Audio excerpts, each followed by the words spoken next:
par rapport à un tour moderne, électrique, c'est beaucoup moins comment on dit, flexible comme tournage.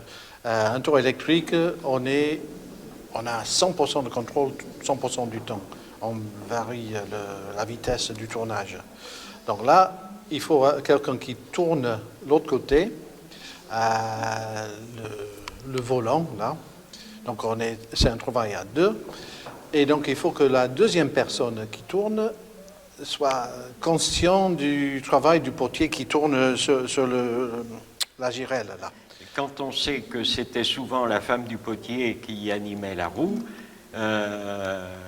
dans certaines configurations, quand la pièce est relativement massive, il fallait quand même avoir un petit peu de force. Et à la fin de la journée, elle devait en avoir plein les bras, quoi. Alors, ce qui est surtout dur, c'est au début, quand il faut lancer la roue.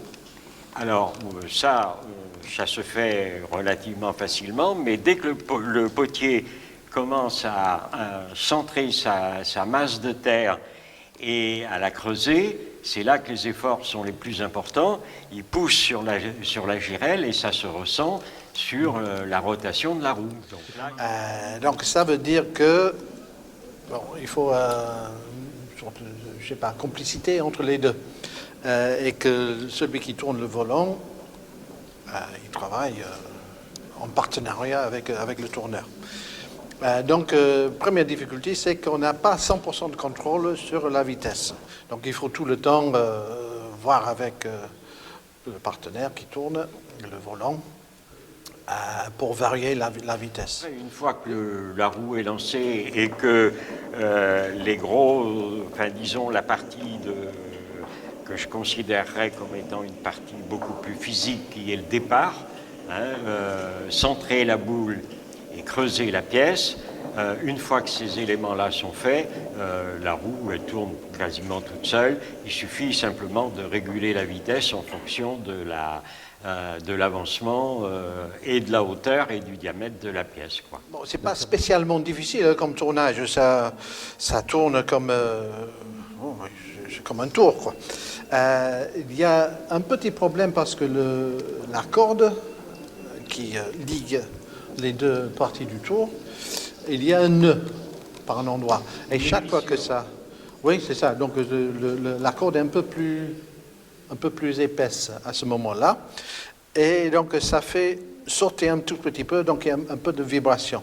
Et au début, oui, bon, ça me gênait. Donc je me dis, ah bon, il y a une vibration, c'est pas normal ça. Mais après, non, c'est pas spécialement difficile comme tournage. C'est assez, comment on dit, c'est régulier comme mouvement.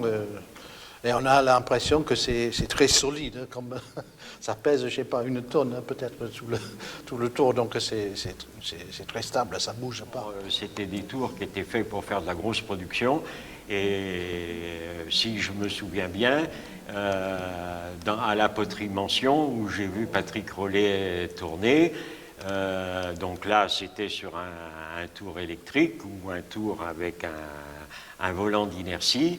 Les gens, disons, faisaient ça à raison d'une centaine de pièces dans la journée, quoi, hein. Donc,